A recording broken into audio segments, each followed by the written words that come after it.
James from a disbeliever to a believer? Well, we know from the early Christian creed that James was convinced that Jesus had appeared to him. We also know that the Apostle Paul converted based on his belief that Jesus had appeared to him. Muslims tend to make all sorts of accusations against Paul, which I find somewhat disturbing, considering, one, that there is no evidence for the Muslim claims about Paul, and two, that Paul is one of the greatest, most dedicated followers of God who has ever walked this planet. But what's clear from the historical evidence is that Paul was a fanatical persecutor of the early church. As a Pharisee, Paul considered the Christian message of Jesus' sacrificial death, resurrection, and deity to be absolute heresy. And so he tried to destroy the early church. But as he was on his way to Damascus to persecute Christians, Paul converted because he too came to believe that Jesus had appeared to him. Now, there's other evidence we could discuss, and I'm sure that some of it will come out in the course of this debate. But I think we have enough to conclude that Jesus rose from the dead. We know that Jesus' tomb was found empty by some of his female followers on the Sunday after his crucifixion. We also know that both friends and foes were soon claiming that they had seen the risen Jesus. They were so convinced that Jesus had appeared to them that they were willing to endure torture and death for the privilege of proclaiming the Christian gospel. The question for us is this: what could have convinced these people that Jesus had appeared to them? This is the question I struggled with 12 years ago when I was a fanatical atheist. I just couldn't explain away these facts. I couldn't think of any theory other than the resurrection which actually accounted for all of the historical evidence. I concluded that Jesus of Nazareth rose from the dead, and I submitted to him as Lord. To sum up, we've considered two competing views. Christians believe that Jesus died by crucifixion and that he rose from the dead 3 days later. Muslims believe that Jesus never died and that he was taken up into heaven. As we've seen, all of the available evidence supports the Christian view. There's no evidence anywhere that supports the Muslim view. Of course, a person can still believe what Surah 4:157 says in spite of the overwhelming evidence against it. And if you're satisfied with believing things that are completely at odds with all of history, you can believe whatever you want. But for those of you who want a belief that fits the facts when facts are available, you'll have to look somewhere other than Islam. And I've never seen any religion that fits the facts as well as Christianity.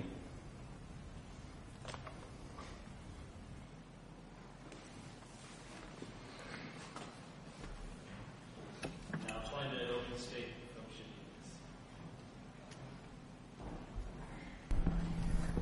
Bismillah ar-Rahman ar-Rahim. Assalamu alaikum. And greetings to the Christians in the audience.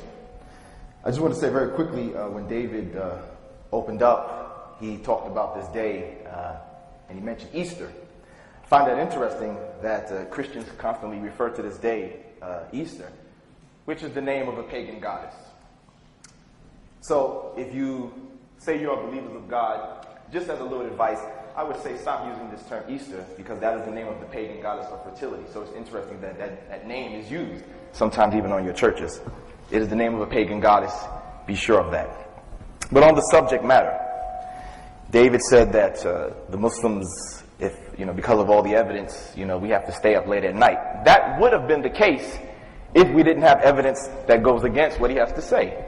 So we don't have to stay up all night because there's evidence that supports our position.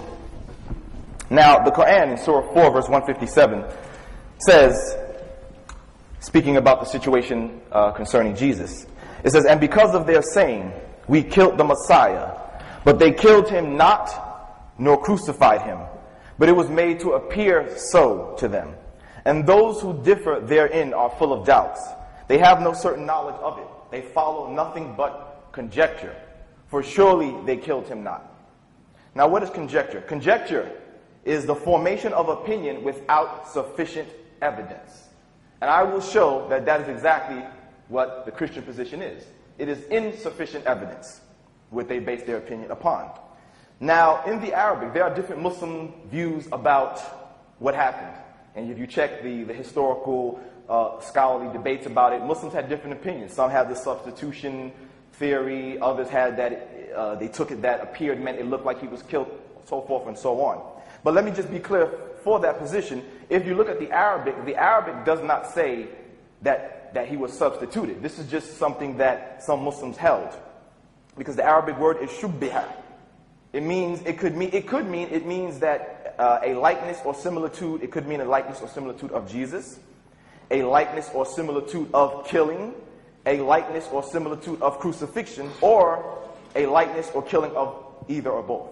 Okay, and lahum means was made for them. Okay, the Arabic word for substitution is a totally different word. Okay, it is a totally different word. But again, that is some Muslim theories. Now, from my research that I've seen, that it appears that this substitution theory has come, it existed before Muslims, in fact. You see? It existed before some Muslim, in fact. And to be clear, the Arabic word for substitution is, and excuse my pronunciation, Naib Wakil Halifa. That is a substitute as a person, meaning a person was substituted, or a substitute person. And substitution as in substitute as a verb, the word is Amilhu Awad, or Yamalhu Awad. Okay? So that word, those words are not in what the Arabic says. So we take what Allah says. Allah said it was made to appear, it was made to appear. Whatever that means, Allah knows best. Okay? But the substitution theory is not new to Islam. Okay?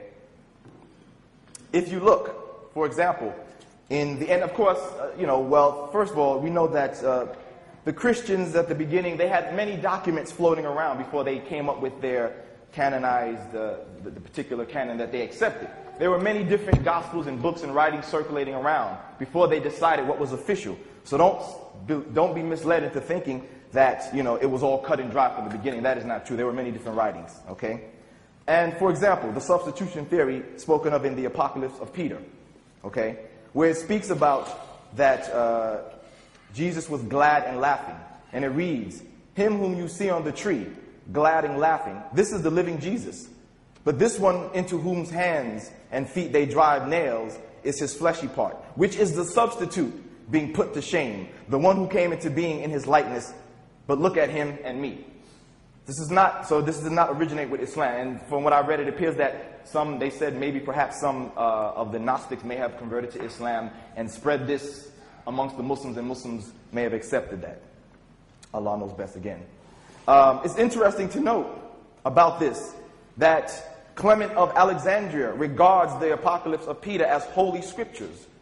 Okay? This is testified to in the New Testament Apocrypha by C. Detlef G. Mueller, Volume 2, page 262. You have the second treatise of the Great Seth, which was a Gnostic. Of course, modern-day Christians reject it. But we'll get into something interesting, that you find a portion of the Gnostic theory within their New Testament today, as I'll show you in just a moment. So here we read in the second treatise of the Great Seth. It says, Jesus says, "It was another, Simon, who bore the cross on his shoulders. It was another upon whom they placed the crown of thorns. But I was rejoicing in the height, laughing at their ignorance." Okay? We have a statement by, and excuse my pronunciation with the Greek names, Irenaeus, in the late 2nd century, in a complaint about the beliefs of Egyptian Gnostics, Balisates, or Balasides, excuse me. He explains that this heretic taught that Jesus had been substituted during the journey to Golgotha, and that this substitute, Simon of Cyrene, had died in Jesus' stead. That is from the Jesus Papers by Michael Bajan. Okay? Now, of course, these were thrown out as heretical writings, yet it's still contained in their book. If you turn yourself to Mark chapter 15, verse 21 through 25, if you look at Matthew chapter 27, verse 32 to 35, you see that although they throw the Gnostics out, a portion of that is in their book. Let's read it. And it says, "And as they came out, they found a man of Cyrene." And again, please excuse my pronunciation. "Simon by name. Him they compelled to bear his cross.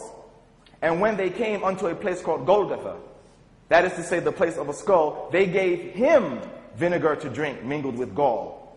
Now notice, if you read it in the context, it never says that Simon gave the cross back to Jesus. It never says that Simon gave the cross back. It goes right into Simon carrying the cross, and right into that they began to crucify him and give him the vinegar mixed with gall. You see? So even though they rejected that, they still have it found in their New Testament of today.